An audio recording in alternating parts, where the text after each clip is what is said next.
That you put it in writing and forward your petition. Before the media, I think you need now to note this constituency, out of whatever they've been reading, you realize that they have the highest voter turnout in the entire district.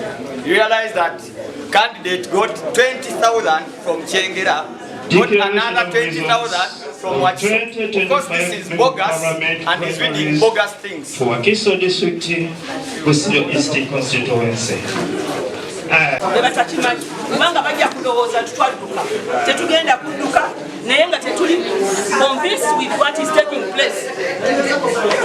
Twabadde bweru naffe twasobodde okukola ki lebo n'ogyogerako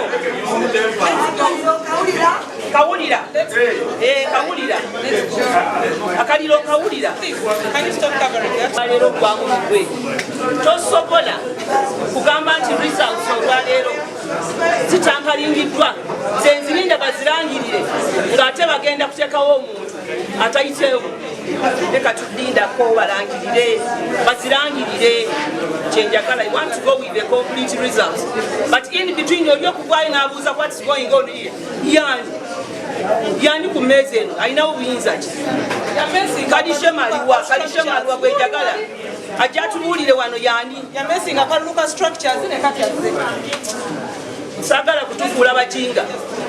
You think we are not in this government? We are also in government. Play around with us, you face us. Tanzania. Let's just go. I'm not going anywhere, Maria. You go. I'm waiting for the results to be declared, and they go with the complete results. Check it. Wanga me, I have also compiled mine. Jagalo kumanya ekituufu. Kireetedde abakulu abali mu kintu kino obuzibu. Kireetedde yeah. You people.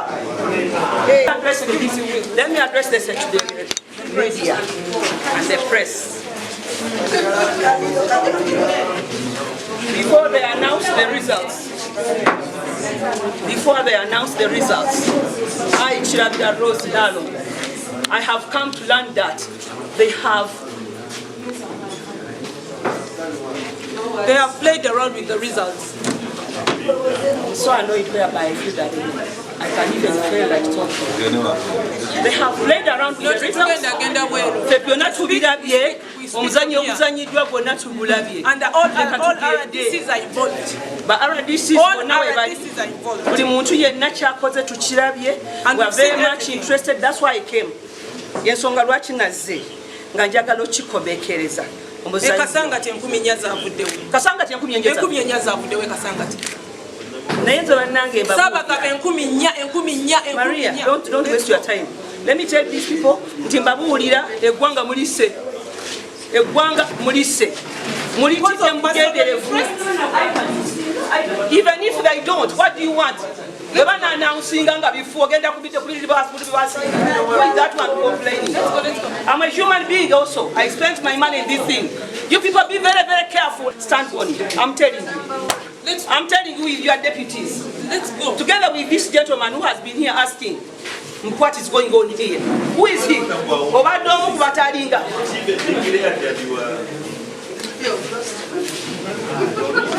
Mwinzo okujja wano ne mugamba mbuno muleme kyaka kutandika okutubuza n'otubuza tula wano tula tubabyana tula babideclaring no let's declare the assistant you and you there now with me announce what you want.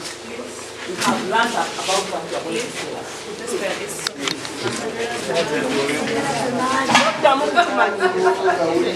Form here and we compare, but as of now, there's nothing we can say. I haven't received this that is the complaint. The complaint is voting ended at midday. That is this is going to 6. Where are they still voting? Ended at midday. We came here after voting had ended. Yes. So we are saying, where are these people who have the declaration forms, who are our registrars, the party registrars? Let us wait for them here. It's good that we've got the information. So after getting the declaration form, that's when we shall raise these questions. You get it? So let's wait for Hajat. But I think we also need to follow them.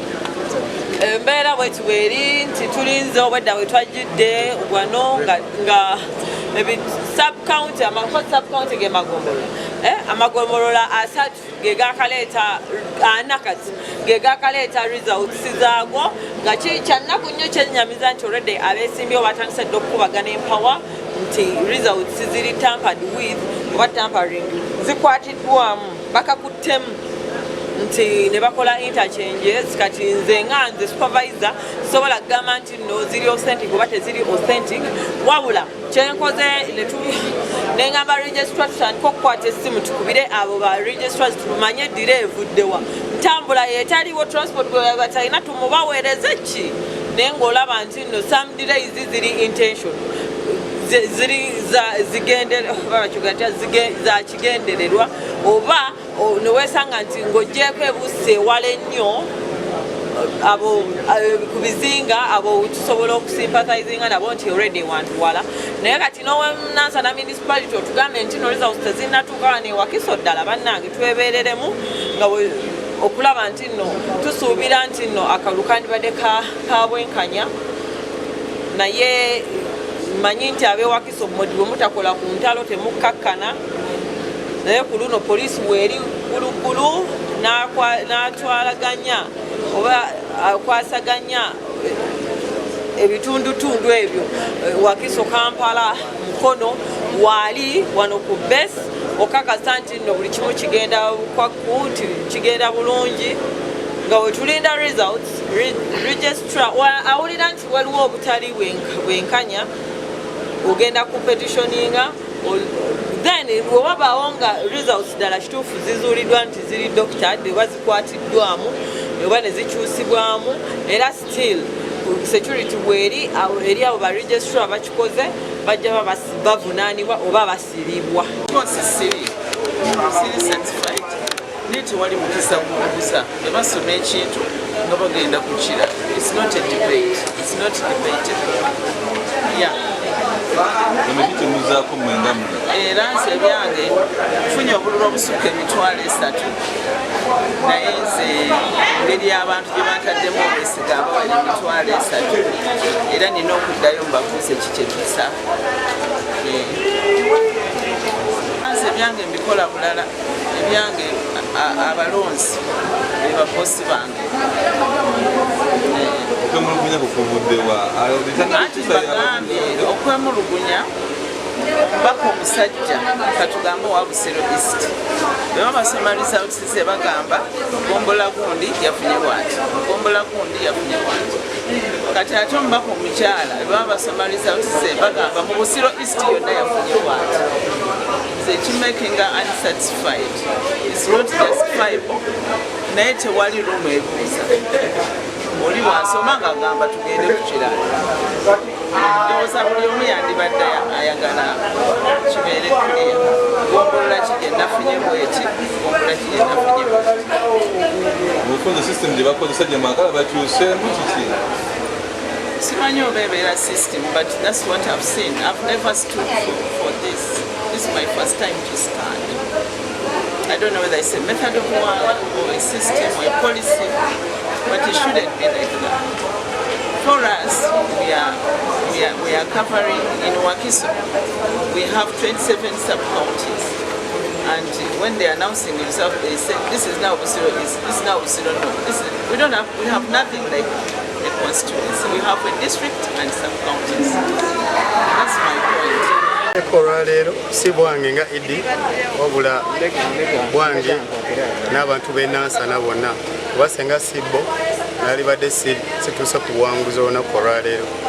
Nina groups ze mbadde ntambula nazo ng'abaana ba ghetto structures be mulaba wano bangi bagamba abavubuka bayaaye babbi, abavubuka si bayaaye ate si babbi, naye twetaaga kukwasizaako kufuna mirimu n'ebirala kuba tulina kye tusobola okugattako mu kitundu kyaffe oba mu bitundu byaffe mu Nansana.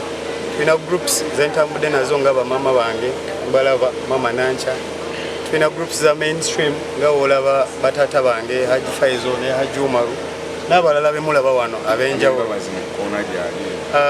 Nga kyetwagala ku mulundi guno NRM tulina obuwagizi bungi bantu baffe naye badde tebalonda olw'ensonga nti obukulembeze bwali bufu, naye kati engeri gye twalonze obukulembeze bwa structure obulungi abantu bettanidde nnyo akalulu kano kyobola amagini gyempanguzizza nene nnyo ate abantu bantaddemu obwesigwa kubanga Idi we mundaba Idi sirina sente nti nina sente zempadde abantu naye abantu be bakumya akawulu kaabwe ate buli kimu gyonna gye ntambulidde baadde bansondera sente ez'amafuta otambula n'ebitundu ebirala.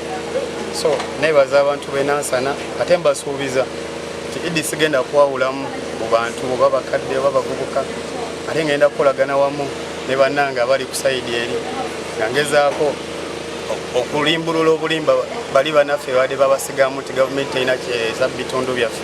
Programu nyingi eza gavumenti zeetadde bitundu naye olw'okuba tetulina ddoboozi tetulina muntu asobola zoogere kyobola abo abavubuka baadde tebafunamu. Ku mulundi guno ngenda kukola n'abavubuka bonna ne groups endala abakyala abaliko obulemu abakadde ba veterans banamwandu n'abalala tulabe nga tulina kye tugatta ku municipality yaffe basuubiza obukulembeze obulungi n'obuweereza.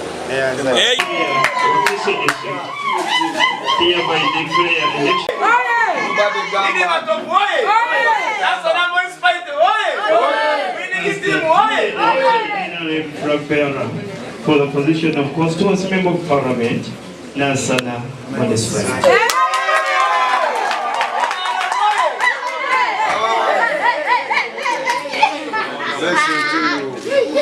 I love so much.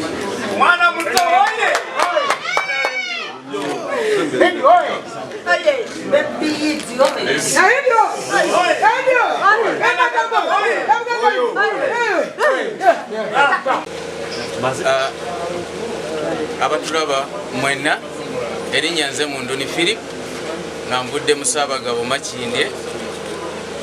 Kati tewakyaliwo ntino nti tuvuganya mu kamyufu, akamyufu kawedde era flag ngifunye kubanga results zizino nzirina tewakyali kubuusabuusa kulala. Nina essanyu lingi nnyo nga bwe mundaba, nina essanyu lingi nnyo olw'okuba kati nangiriddwa ate ekikulu ennyo nti percentage gye mpanguliddeko ebadde waggulu nnyo 91 ku 100 kibadde kinene nnyo. Eryo lyonna ssanyu ate njagala okwebaza ennyo bannamakinde Ssaabagabo aba NRM okunjira obululu obungi ennyo bwe mutyo. Mwebale nnyo, mwebalire ddala. Naye njagala okubategeeza nti kati essanyu eryo wadde weeriri tutandika butandisi. Omulimu omunene ennyo guli mu maaso gye tulaga. Mbasaba nti era tuddemu tukolere wamu. Bwe tunaakolera awamu nga bwe tukoze ku mulundi guno nga nfuna flag, mmanyi obuwanguzi obututwala mu palamenti bujja kuba bwaffe. Tujjewo enjawukana wadde munnaffe abadde afunyeyo abatonotono abo, tusaba batwegatteko tukole omulimu omulungi ennyo tusobole okuba nti palamenti tugiyingira. Beebaza nnyo, mwebale nnyo, mwebalire ddala abavubuka bange abakoze omulimu omulungi ennyo, structure ekoze omulimu omulungi ennyo. Twagala okwebaza ab'ebyokulonda nabo batambuziza bulungi nnyo. Mazima bino bye bagamba nti nno nti bababba obululu nze sikirabye nayo kubanga babalidde ddala DR forms weeziri.